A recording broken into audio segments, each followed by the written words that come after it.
Screen कौन share कर रहा है?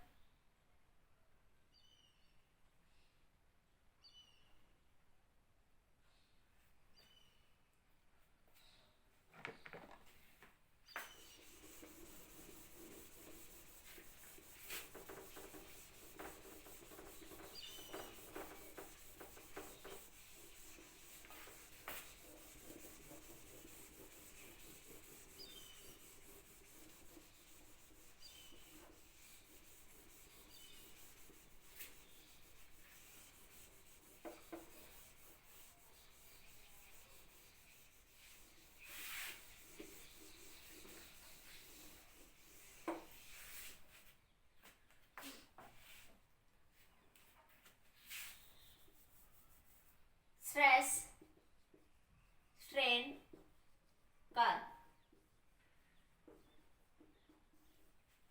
ठीक है, देखो स्ट्रेन कर्व छोटा सा टॉपिक है बच्चों, काफी इंपॉर्टेंट भी है। जेई में इससे क्वेश्चन अक्सर पूछ लिया जाता है, कई क्वेश्चन बनते हैं इसे घुमा फिर। क्वेश्चंस मैं कल करूंगी, अभी मैं टॉपिक को बता देती हूँ। अब हम बात करते हैं बच्चों स्ट्रेस और ये बच्चों स्ट्रेन। ठीक है, तो यहां से हमारे पास ये कर्व बनेगी कुछ ऐसे। ये पॉइंट ए आया, ये पॉइंट है ओ। ठीक है, ए पॉइंट तक बच्चों, ए पॉइंट तक, up to A point, up to, मैं एक बार पहले सीधे समझाती हूँ फिर पॉइंट्स लिखवा दूँ। Up to A points stress बच्चों, देखो हम ऐसे समझे स्ट्रेस स्ट्रेन कर्व ऐसे, जैसे मान लिया कोई रबड़ है, अब उसको खींच रहे हो, खींचे जा रहे हो, खींचे जा रहे हो, खींचे जा रहे हो, फिर एकदम से ब्रेक हो जाएगा। ठीक है, जैसे कोई स्प्रिंग है, स्प्रिंग है, उसको एक बार खींचा फिर छोड़ दिया, अपनी ओरिजिनल पोजीशन पे आ गया, फिर उसको और थोड़ा खींच दिया, फिर वो अपनी ओरिजिनल पोजीशन पे नहीं आएगा, और ज्यादा खींच दिया, परमानेंट स्ट्रेट वायर सी बन जाएगी स्प्रिंग की, और ज्यादा फाइल कर दोगे तो वो ब्रेक हो जाएगा। ठीक है, यही हमारी स्ट्रेस स्ट्रेन कर्व। अब मैं इसके हर एक पॉइंट को क्या कहते हैं, कैसे डिफाइन करते हैं, इस इक्वेशंस कैसे बनते हैं, वो सब डिस्कस करते हैं। ठीक है, तो बच्चों हमने क्या करा, पहले देखा कि stress strain curve up to point, up to A point stress directly proportional होती है बच्चों स्ट्रेन के। Up to point A, up to point A stress directly proportional है स्ट्रेन के, मतलब कि स्ट्रेस और स्ट्रेन दोनों डायरेक्टली प्रोपोर्शनल, स्ट्रेट वायर है हमारे पास मतलब। और ए पॉइंट को क्या कहते हैं बच्चों, proportionality limit, proportionality, proportionality limit, proportionality limit या प्रोपोर्शनल लिमिट। ठीक है, ए पॉइंट क्या कहते हैं, प्रोपोर्शनल लिमिट या प्रोपोर्शनलिटी लिमिट। ठीक है, अब थोड़ा सा इस कर्व को मैं यहां से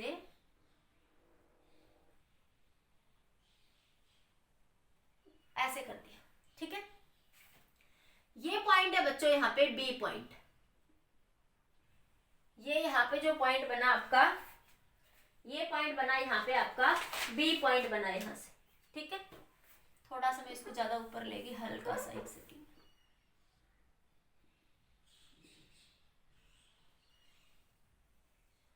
ठीक है, हाँ कुछ इस तरीके से स्ट्रेन आएगी यहाँ से, इधर से कुछ ऐसे। ये पॉइंट है बच्चों डी और ये पॉइंट है बेटा ई। ठीक है, अब जो आपके पास ए पॉइंट तक, मैंने कहा up to A point stress is directly proportional है बी स्ट्रेन के। अब up to B point, B point, B point को क्या कहते हैं बच्चों, जो आपका ओ बी पॉइंट है। देखो ओ ए पॉइंट तो क्या क्या कहलाया आपका, इलास्टिक प्रोपोर्शनलिटी लिमिट। ठीक है, इसी तरह ओ बी पॉइंट को कहते हैं बेटा elastic limit, elastic limit, elastic limit. ठीक है, तो बी पॉइंट वो है up to B point, up to B point. B point क्या आपका इलास्टिक लिमिट, मैंने क्या बताया, elastic limit. If deforming force, deforming, if B point तक, बी पॉइंट है तक, if deforming force is removed, is removed, then body returns to its original state.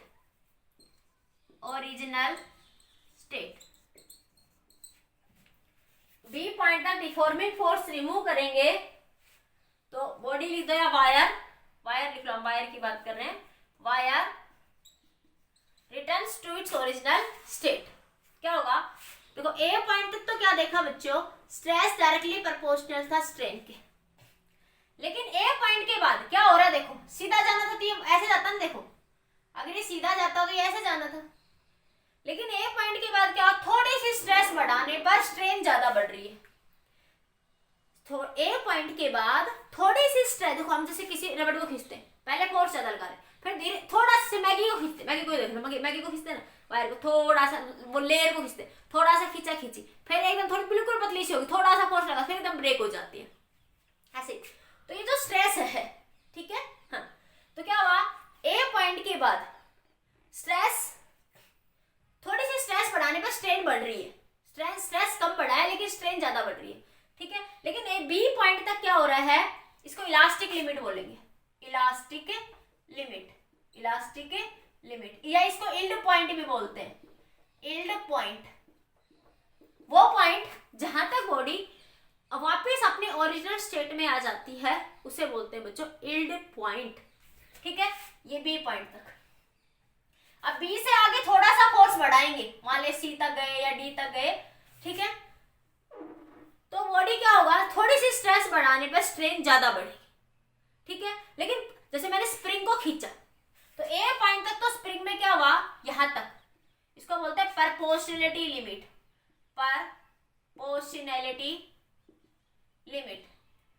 Proportional limit. B को क्या बोला आपने, इलास्टिक लिमिट, बी को क्या बोला आपने, इलास्टिक लिमिट। बी के बाद जब डी तक बढ़े तो देखा, देखो थोड़ी सी स्ट्रेस बढ़ाने पे स्ट्रेन बहुत बढ़ रही है, देखो स्ट्रेन ऊपर तक चली गई, थोड़ी सी स्ट्रेस बढ़ाने पर स्ट्रेन बहुत ज्यादा बढ़ रही है, ठीक है। और उसके बाद स्ट्रेन, इसको बोलते हैं, डी को बोलते हैं ब्रेकिंग स्ट्रेस। जैसे आपने कहा कि मैगी के जब खाते थोड़ी सी लेयर बनी, थोड़ा सा खींचा हल्का सा रबड़ को खींचे जा रहे, एक बार रबड़ को थोड़ा खींचा वापस चला गया, फिर मैंने थोड़ा और ज्यादा खींच दिया, रबड़ से स्प्रिंग को समझो, स्प्रिंग को थोड़ा खींचा, स्प्रिंग वापस चली गई, फिर स्प्रिंग को थोड़ा सा खींचा लेकिन वो वापस चलेगी, थोड़ी सी स्ट्रेस से ज्यादा खींच रही, थोड़ी देर के बाद फिर इतनी खींच दिया को एक स्प्रिंग की वजह एक स्ट्रेट वायर बन गई, वो बना बी टू डी, इसे बोलते हैं प्लास्टिक रीजन। बीडी रीजन को क्या बोलते हैं बेटा, प्लास्टिक रीजन, ठीक है। और डी पॉइंट क्या कहलाता है, ब्रेकिंग स्ट्रेस। डी पॉइंट क्या कहलाता है बच्चों, चिन्ह में क्या कह रहा है, माइक ऑन करके बोलो, डी पॉइंट क्या कहलाएगा बेटा, ब्रेकिंग स्ट्रेस। प्लास्टिक रीजन क्या कह रहा है, कौन सा रीजन है, उसके बाद बॉडी अपने ओरिजिनल पोजीशन में नहीं आएगी।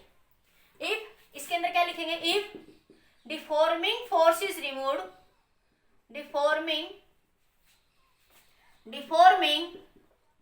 force is removed, if deforming force is removed, then wire does not return to its original state, इसे बोलते हैं बच्चों परमानेंट स्ट्रेन। जैसे आपने कहा, आप स्प्रिंग को खींच रहे थे, पहले खींचा थोड़ा वापस आई, फिर थोड़ा खींचा फिर वापस आई, फिर एकदम और खींचा, वो स्प्रिंग की बजाय वो एक स्टील की वायर ही बन गई, तो उसमें परमानेंट डिफॉर्मेशन आ गया, उसे बोलते हैं प्लास्टिक रीजन। तो बीडी रीजन क्या कहलाएगा बेटा, प्लास्टिक रीजन। उसमें थोड़ी सी, उसके बाद क्या होता है कि थोड़ी सी स्ट्रेस बढ़ाने पर स्ट्रेन तो बहुत बढ़ रही है, ठीक है। बीडी रीजन में आप ये भी लिख सकते हो, इन बीडी रीजन, या बीसी सी पॉइंट और लिख लो, BD region, in BD region, if stress increase less than strain increase more, थोड़ी सी स्ट्रेस बढ़ाने पर स्ट्रेन क्या हो रही है, बहुत ज्यादा इंक्रीज हो रही है। ठीक है, इस तरह का रीजन क्या कहलाता है आपका, इस रीजन में बीसी में भी वही होगा। डी पॉइंट कौन सा, ब्रेकिंग स्ट्रेस, उसके बाद ब्रेक हो जाएगी। डी पॉइंट के बाद जैसे आपको कहते हो कि खींच रहे हो तो पतली सी वायर बन गई, जैसे मैगी में बनाते हो वो खींचते जा रहे बिल्कुल एकदम पतली सी वायर बन गई। ठीक है, और फिर एकदम ब्रेक हो जाएगी। तो डी वो पॉइंट, पतली सी वायर ऐसे जैसे टूटने वाली है, तो डी वो ब्रेकिंग पॉइंट है। डी क्या है, वो ब्रेकिंग स्ट्रेस है। ठीक है, इसको रप्चर पॉइंट भी बोल देते हैं, फ्रैक्चर पॉइंट बोल देते हैं, फ्रैक्चर पॉइंट। ई पॉइंट कौन सा कहलाएगा आपका, फ्रैक्चर पॉइंट। ई पॉइंट क्या कहलाएगा, फ्रैक्चर पॉइंट। एक बार लिखो इन सारी बातों को। अरे सिंपल है और कुछ भी नहीं है इसमें।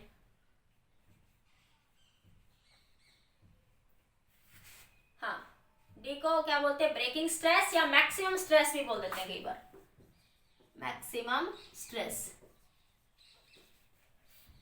ब्रेकिंग स्ट्रेस या फिर आपका मैक्सिमम स्ट्रेस।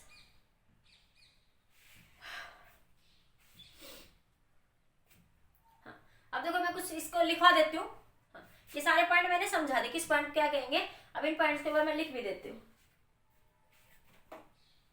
ये देखो यहां से बी पॉइंट के बाद, मैंने कहा बी पॉइंट के बाद जैसे आप सी पे जाओगे तो ये रीजन क्या है, जैसे ओ डैश, वायर अब ओ पे वापस नहीं आएगी, किस पे आएगी, ओ डैश पे। इस रीजन को बोल रहे हैं परमानेंट स्ट्रेन, परमानेंट स्ट्रेन। इस रीजन को आप क्या कह रहे हो, permanent strain. After B, after B कह सकते हो आप लोग, आफ्टर पॉइंट बी ऐसे लिख लो, फिर बी डी में कंफ्यूजन नहीं आएगा। आफ्टर पॉइंट बी, बी के बाद ही ऐसा होने लग जाएगा, बी के बाद ही ऐसा। After point B, if deforming force, if deforming force removed, wire does not return to its original state, और कैसे ट्रीट करेगी, परमानेंट स्ट्रेन। तो ये क्या कहलाएगी बच्चों, परमानेंट स्ट्रेन। बोलो समझ आया, एक बार थोड़ा सा बताइए बच्चों।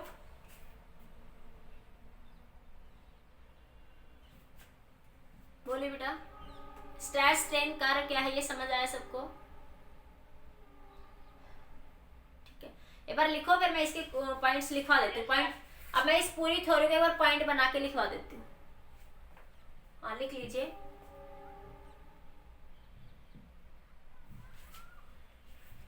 लिख लिया, अब देखो वैसे तो मैंने लिखवा ही दिया सारा, पर फिर भी कॉपी में थोड़े नोट्स अच्छे बन जाए उस पॉइंट ऑफ व्यू से लिखवा देती हूँ। तो सबसे पहले लिखो प्रोपोर्शनलिटी लिमिट, प्रोपोर्शनल लिमिट, लिखो the limit up to which Hooke's law valid, Hooke's law valid, such that stress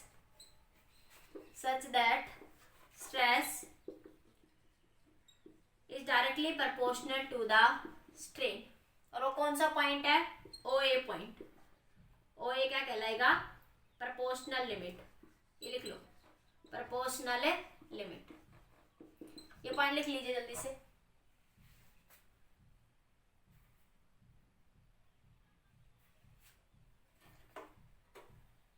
लिख लिया, हाँ मैं यहीं पे लिख रही हूँ सारे पॉइंट। पॉइंट नंबर 2 लिखिए, elastic limit, elastic limit. Point number 2 लिखिए, elastic limit. It is the maximum stress up to which wire return to its original state, ठीक है, is called इलास्टिक लिमिट। और B point O B point क्या कहलाएगा? Elastic limit, elastic limit. O B point क्या कहलाएगा आपका? Elastic limit कहलाएगा।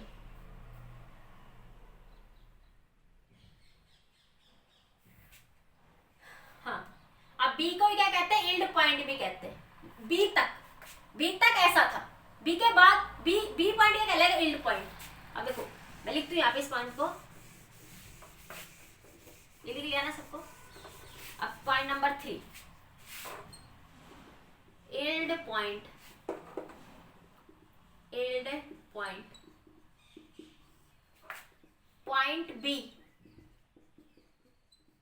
is called yield point, yield point। point B is called yield point। ठीक है, इसके बाद इसमें लिख लो the point beyond which the point beyond which length of the wire start increasing, length of the wire start increasing without increasing the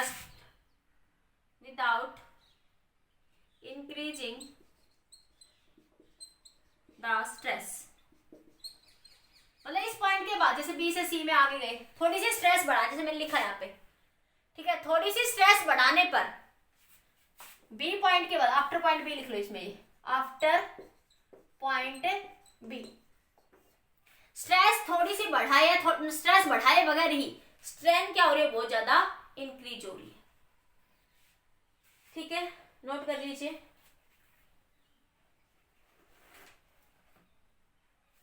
small stress ये भी कह सकते हो, और at small stress large strain produce. B point के बाद small stress पे large strain क्या होगी? प्रोड्यूस होगी। ठीक है, हाँ। ब्रेकिंग स्ट्रेस लिख लो, the point at which strain become so large. Breaking stress लिख लीजिए, यहाँ लिख लो ब्रेकिंग स्ट्रेस, लिख लो the point at which strain becomes so large,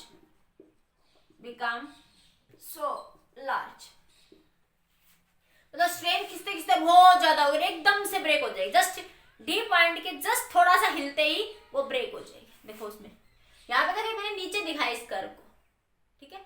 इसमें देखो स्ट्रेस घटा रहे हो फिर भी स्ट्रेन बढ़ रही है। ये कर्व क्या दिखा रही है कि स्ट्रेस घटा रहे हो, नीचे स्ट्रेस घट रही है देखो, लेकिन स्ट्रेन बढ़ रही है ना। हाँ, इसको बोलते हैं ब्रेकिंग स्ट्रेस। ठीक है, और ये पॉइंट क्या कहलाएगा आपका? फ्रैक्चरर पॉइंट। ये पॉइंट कहलाएगा आपका फ्रैक्चरर पॉइंट।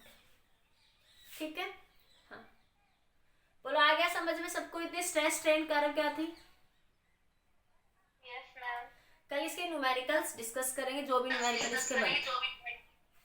ठीक है, हाँ, एक मिनट अटेंडेंस ले लेती हूँ। एक बार स्क्रीनशॉट ले लो, स्क्रीनशॉट ले लीजिए एक बार सारे बच्चे।